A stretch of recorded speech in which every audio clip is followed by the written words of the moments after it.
Hello. Nyt on lokakuu, vene on nostettu ja kausi ohi. Mutta seuraava vuosi on jo kovin mielessä ja nyt te pääsette mun mukaan katsomaan Norlin 37. Meillä on tosiaan nyt vähän tämmönen upgrade mielessä Mikon kanssa ja me mennään Ruotsiin katsomaan. Niin tervetuloa mukaan.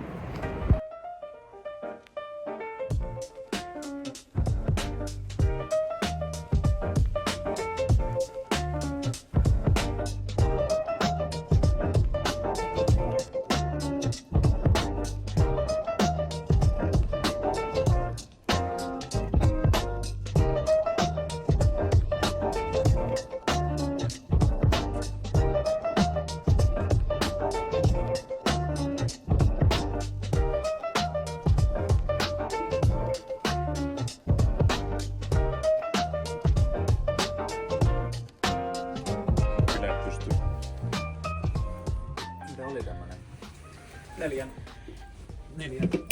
Joo, mä uskon, että täällä on. Ei tää oikein tän pienemmäksi voi niinku mennä. Nice. No mun mielestä on niitä 2 vedin. Niin onkin, mutta mä oon ollut semmos kanssa. Ne on tuo ihan alhaalla. Nyt se antaa Mordoriksi.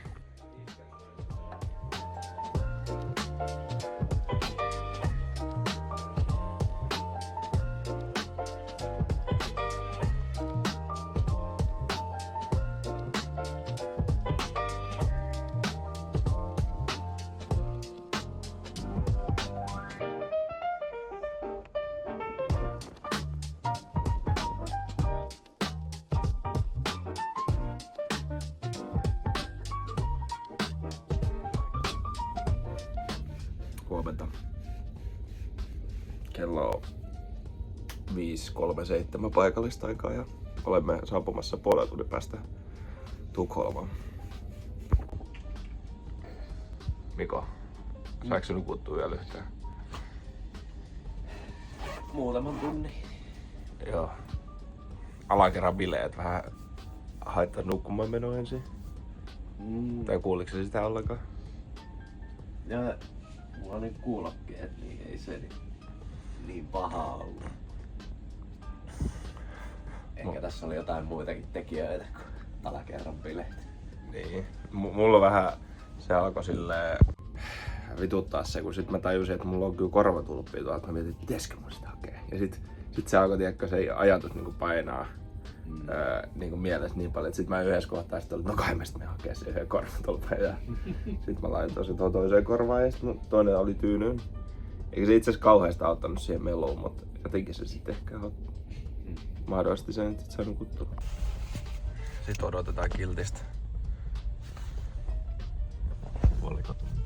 Monta? Ei, vartti pitäisi odottaa. Sitten on pysähtynyt.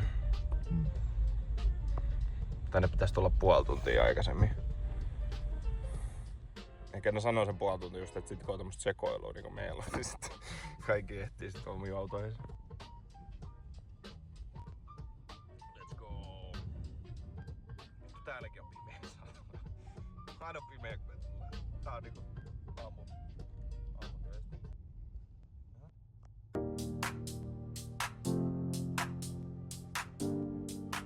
Saavuttiin tosiaan aika aikaisin Tukholmaa ja me oltiin sovittu veneen katselmus vasta sitten joskus, olisiko se ollut 4 aikoihin, joten meillä oli siinä aika monta tuntia tapettavaksi, mutta onneksi mun yksi vanha opiskelukaveri oli muuttanut Tukholmaan opiskelemaan, niin me päätettiin sitten lähteä häntä moikkaamaan. Ja itse asiassa hän tuli myöskin mukaan venettä katsomaan.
No niin, nyt me ollaan tää näin. Pitää mennä etsimään se vene.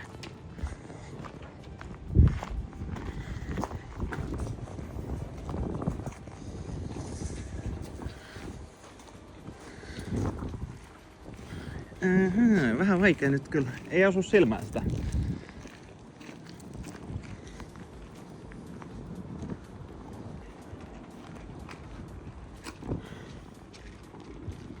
Eikä tuollakaan näy mitään. Mutta kyllä kieltämättä vähän vaikea sanoa, että mikä se näistä on.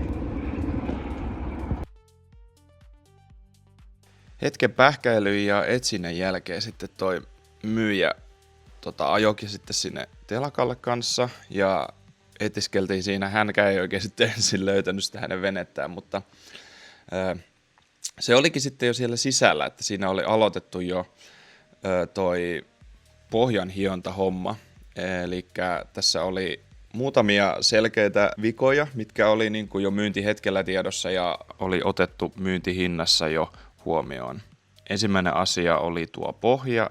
Pohjassa oli tosi monta kerrosta niin kuin entisiä pohjamaaleja ja se oli niin kuin siinä kunnossa, että sen sai ihan kohta alkaa niin kuin hiomaan kaiken auki ja sitten laittamaan uudet epoksit ja myrkkymaalit päälle.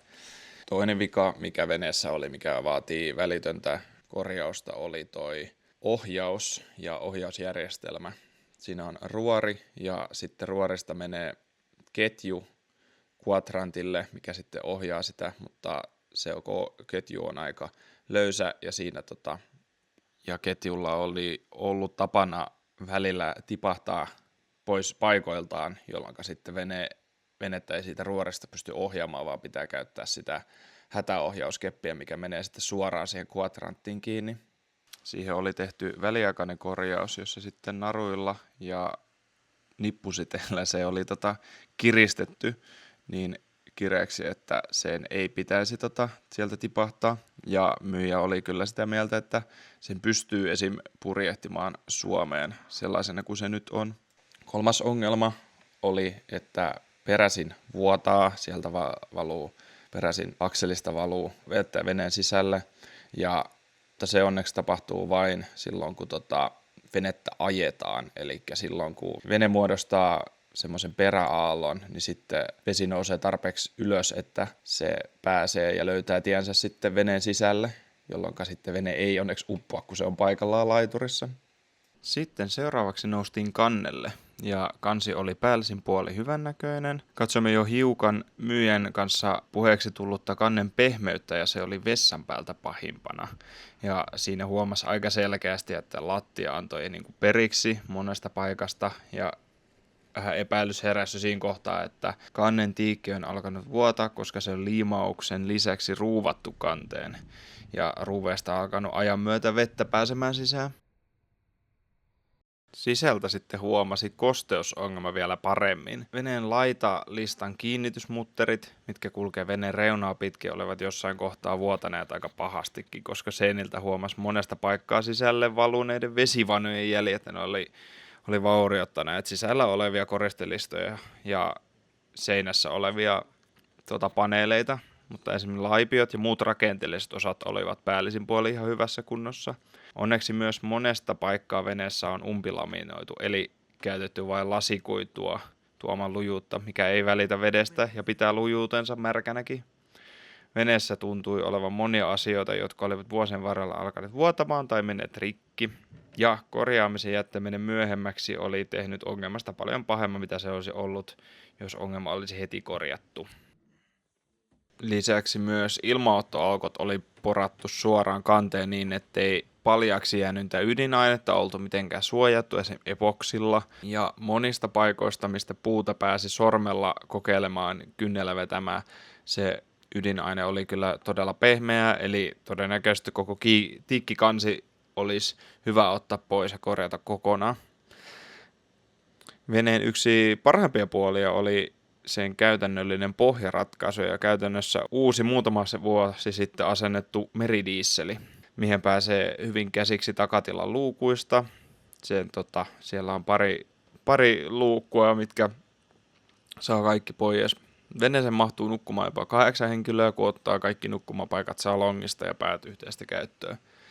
Lisäksi säilytystila oli positiivisen paljon eri kaapeissa ja istuinten alla. Tehdään pakosuunnitelma. Halutaan nyt paeta täältä telakalta, mihin meidät on lukittu. Pitää viedä rappurit sinne. Eli työntekijät päästi meidät sisään ja me mut sit kello tuli, työpäivä loppui. Kaikki laittoi lukkoon ja jätti meidät tänne sisälle. Toi ovi, toi nyt sit kiinni siellä.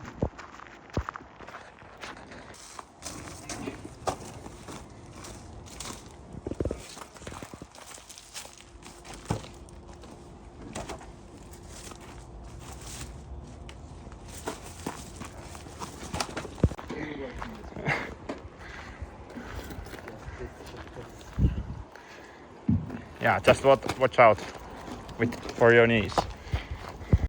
Kotimatka alkoi. No, jos ei mitään muuta, niin ollaan nyt yhtä vene taas rikkaampana. Mä mun mielestä muistin jopa sen kosteusmittari ottaa mukaan. Se olisi vähän ikävää selittää sille kirjastolle, että se on nyt Ruotsissa. Mä unohdin sen sinne. Tuomas on tiputettu pois.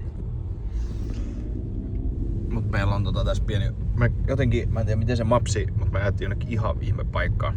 Ja nyt me on vielä vartti, että me päästään sinne terminaalille. Niin me päästään nyt oikein kunnon sightseeing tourille tässä näin. Nähdään koko talli ja Tukholma. Sitten oikealle. Mennäs paniikki tulla, mut nyt me ollaan täällä terminaali oikeassa paikassa. Hei, mekäs nyt pois siitä. Kiitos.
And one inside on Mitäs se toimii?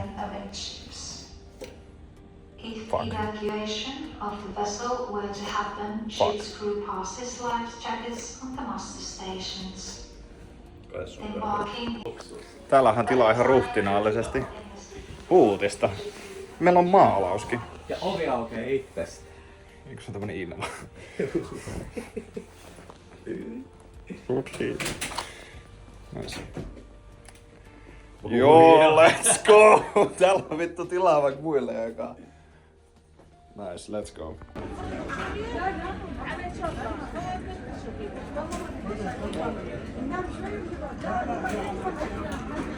Let's go! Sulla on pinkki pizza. Punainen joo. Tää on ihan viihtyisä ja kiva paikka tää ruokatila.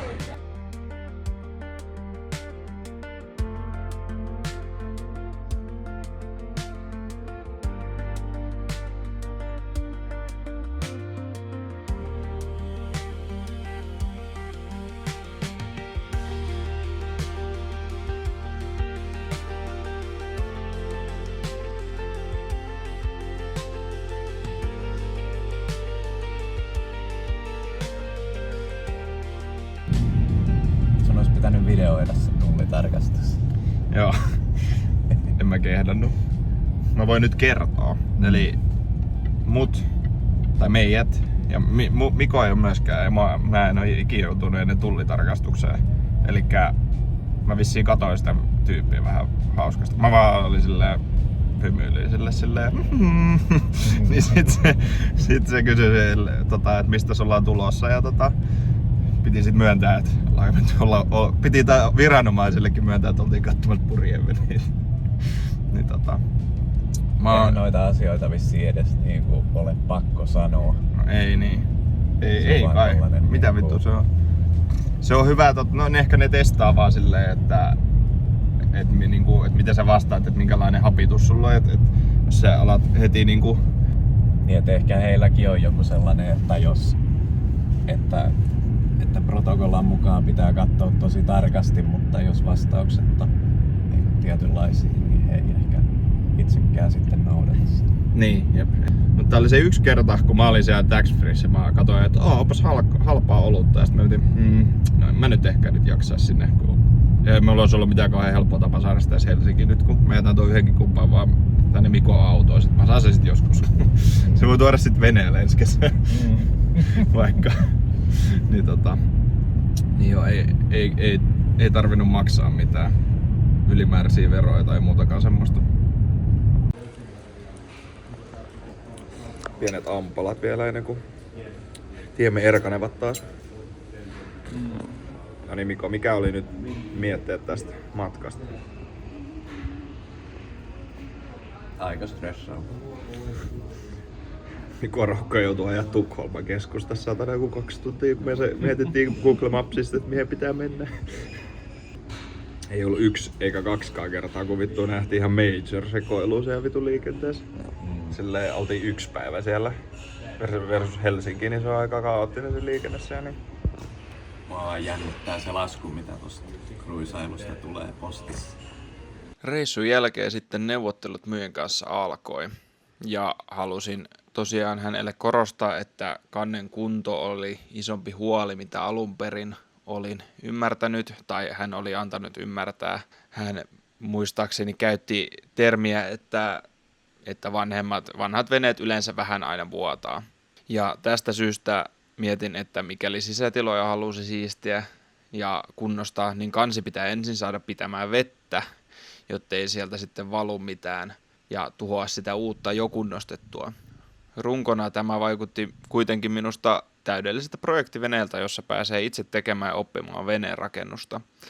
Meillä oli lisäksi pohdintaa, jätetäänkö vene Ruotsiin talveksi vai siirretäänkö se jo marraskuun aikana Suomeen.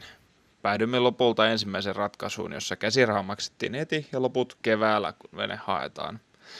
Jälkiviisana tämä oli hyvä ratkaisu, koska saan aikaa miettiä erilaisia vaihtoehtoja väreille ja pinaviimeistelylle. Vanhan sanonnan mukaan hyvin suunniteltuun puoliksi tehty. Lisäksi saan aikaa säästää rahaa remonttiin, sillä vaikka itse tekemällä säästää, niin kyllä rahaa tulisi silti palaamaan rutosti. Lopulta päädymme myyjän kanssa ratkaisuun, jossa maksu veneen pohjan uudelleen maalauksesta, jonka telakka oli jo tekemässä, lisättiin alkuperäiseen pyyntihintaan ja tällä ratkaisulla olimme molemmat toivottavasti tyytyväisiä kauppoihin.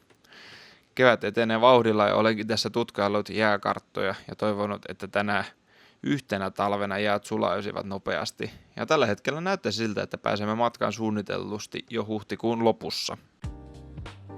Kiitos katsomisesta. Toivotan sinut tervetulleeksi seuraamaan tämän Norlin 37 entisöintiä. Seuraavassa jaksossa lähdetään sitten hakemaan venettä Ruotsista.